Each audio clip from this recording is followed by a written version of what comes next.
Assalamualaikum warahmatullahi wabarakatuh.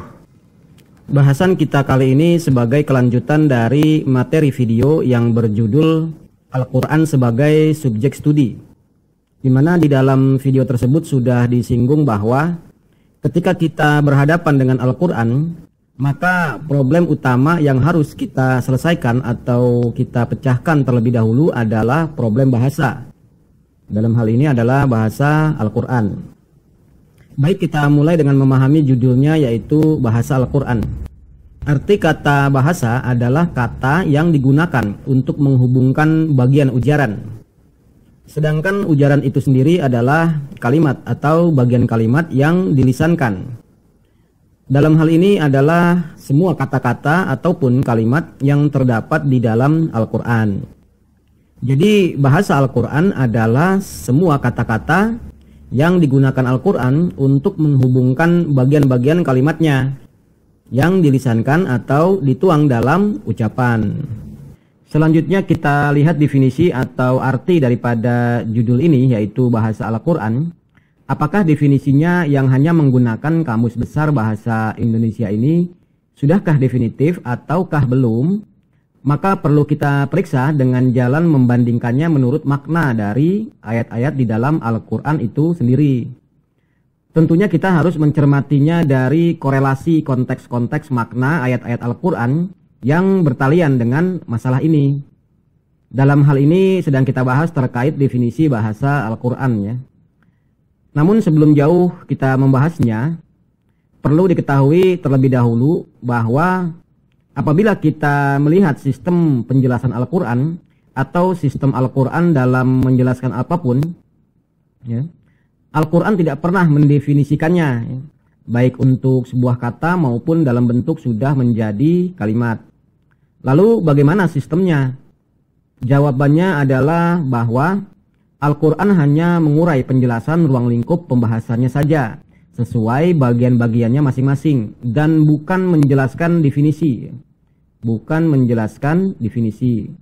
Jadi harus dibedakan antara mendefinisikan dengan mengurai penjelasan ruang lingkup pembahasannya sesuai bagian-bagiannya masing-masing.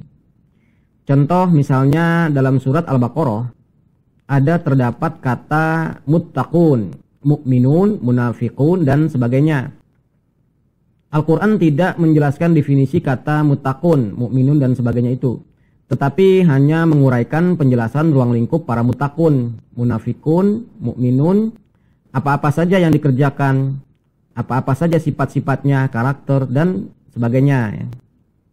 Nah, sesuai uraian ruang lingkupnya inilah baru bisa kita sederhanakan menjadi dalam bentuk definisinya ya. Jadi dari uraian ruang lingkupnya kita sederhanakan menjadi bentuk definisi. Sekarang kita lihat dari ayat-ayat apa saja yang berhubungan dengan bahasa Al-Quran. Yang pertama bisa dilihat dari surat Al-Baqarah, surat kedua, ayat ke-75. Afatatma'una ayyu'minu lakum, wa qad kana fariqum minhum yasma'una kalam Allah, thumma yuharrifunahu min ba'di ma aqaluh, wa hum ya'lamun. Dari surat Al-Baqarah ayat 75 ini terkait dengan bahasan kita kali ini, terlihat ada kata majmuk ya. Kata majmuk yaitu kata kalam Allah yang berarti sama dengan firman Allah atau perkataan Allah ya. Nah, sedangkan kalamullah yang dimaksud di sini tentu saja adalah Al-Qur'an ya. Kalamullah sama dengan Al-Qur'an. Lalu kalau kita lihat lagi definisi bahasa Al-Quran secara terminologi yang sudah dikemukakan ini, maka yang dimaksud dengan kata-kata yang digunakan Al-Quran ini adalah kata-kata Allah Subhanahu wa Ta'ala ya. Kata-kata Allah Subhanahu wa Ta'ala. Selanjutnya kita lihat lagi dari surat Al-Qiyamah, surat ke-75 ayat ke-19. Thumma inna alaina bayanahu. Artinya sama dengan kemudian sungguh atas tanggungan kamilah penjelasannya. Jadi kedua ayat ini walaupun berbeda surat, terlihat ada hubungannya, yaitu penjelasan daripada kalamullah atau kata-kata Allah ini adalah tanggungan kami. Kami yang dimaksud di sini adalah Allah, ya. Jadi Allah selain menurunkan kalam atau perkataannya ini, yaitu Al-Quran, dia juga menurunkan penjelasannya atau maksud maknanya, ya. Maka perkataan Allah ini merupakan bahasa Allah, termasuk mengandung penjelasannya juga. Termasuk mengandung penjelasannya juga. Jadi penjelasan dibungkus oleh bahasa, gitu. Atau kata-kata mengandung penjelasan, dia nempel. Kemudian dari kedua penjelasan ayat ini, yaitu surat Al-Baqarah ayat ke-75 dan Al-Qiyamah ayat ke-19, yang masih bertalian dengan bahasa Al-Quran beserta penjelasan maknanya, ini diperjelas juga oleh surat Al-Baqarah ayat 185. Ya.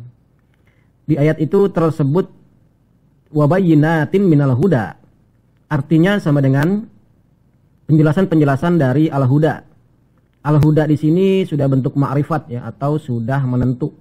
Yang dimaksud di sini sudah menentu yaitu fungsi Al-Quran sebagai hudan atau petunjuk atau pedoman.